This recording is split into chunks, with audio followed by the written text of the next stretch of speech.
कितना प्यार करल तू निशा से।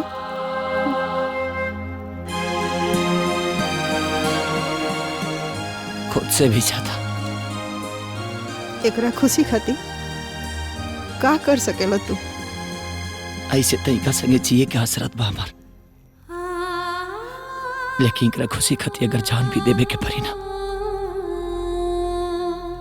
तब खुशी खुशी देते।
चला बिटिया आगे बढ़ा।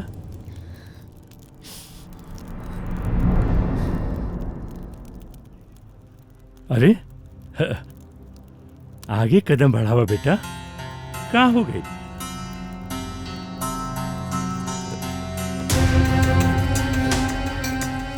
बिटिया ई का कर रहल बाड़ू है? ए बेटा इस साथ फेरा के का मतलब बा पापा? मतलब शरीर के साथ फेरा में बांध के कौनो मतलब नहीं है। जब इनकर दिल और आत्मा केहू और के साथ साथ फेरा ले चुकल बा। केहू और के साथ? हाँ, केहू और के साथ।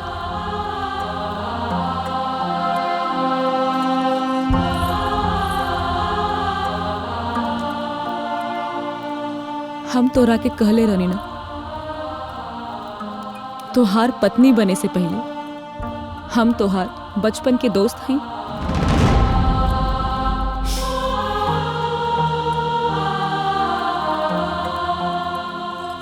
वो तो वक्त रहते चाचा जी हमरा के सब बता देना,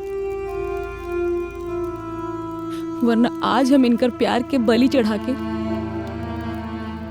अपन प्यार के घर कैसे बसा सकीले पापा। नारायण ये सभी का कहती है? बोला।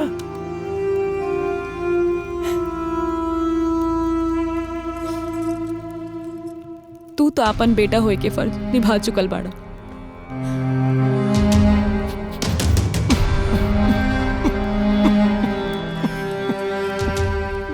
लेकिन हमरा के एक बेटी होके के और एक दोस्त के फर्ज आज निभा लेवे दी पापा। हमरा के जाए दी पापा।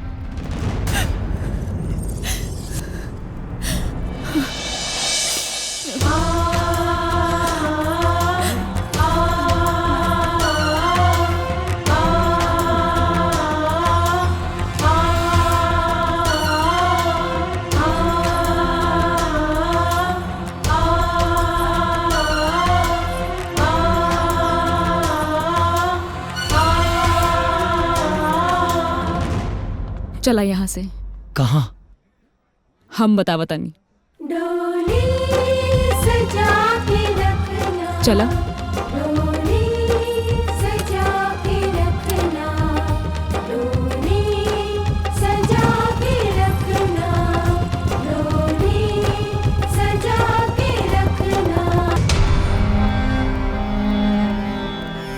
मंगलम भगवान विष्णु मंगलम। रुक जाइए, रुक जाइए।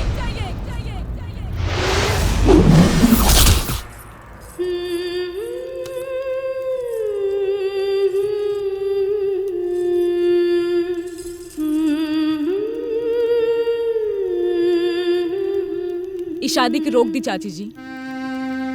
चाची जी, अगर निशा खातिर कोनो दुल्हा बनल बा तो उस सिर्फ राजा बाड़े। हम जानत बानी रउआ खातिर राजा बहुत गलत बाड़े, लेकिन चाची राजा एकदम नारियल लेखन बाड़े। बाहर से जितना सख्त अंदर से उतना ही नरम। आज हम अपन दिल पर पत्थर रख के आइल बानी। अपन मंडप से गांठ खोल के आइल बानी।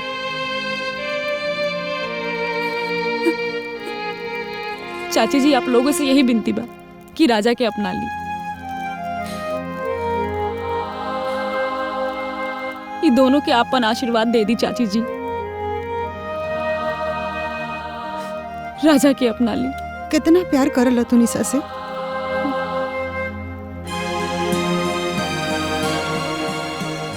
खुद से भी ज्यादा।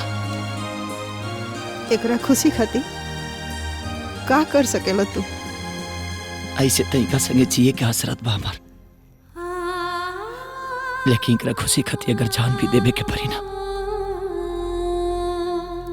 तब खुशी खुशी देते। अरे त मुंह का देखत ताड़ा। मड़वा में कनिया तैयार बिया, डोली सजाओ और ले जा अपना दुल्हन के।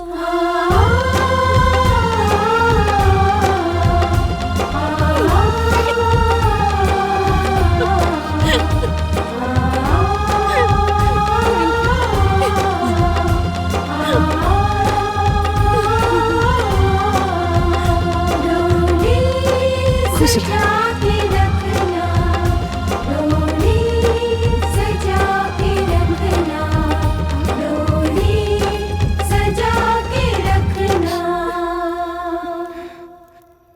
अब हम का करी? आई चली। अबे बहुत बाराती लोग खाना नहीं खे खैले, सबके पतल चलाई। चली। दीदिया, सुननी है कि दूल्हा बदल गई। नयका दूल्हा की बा।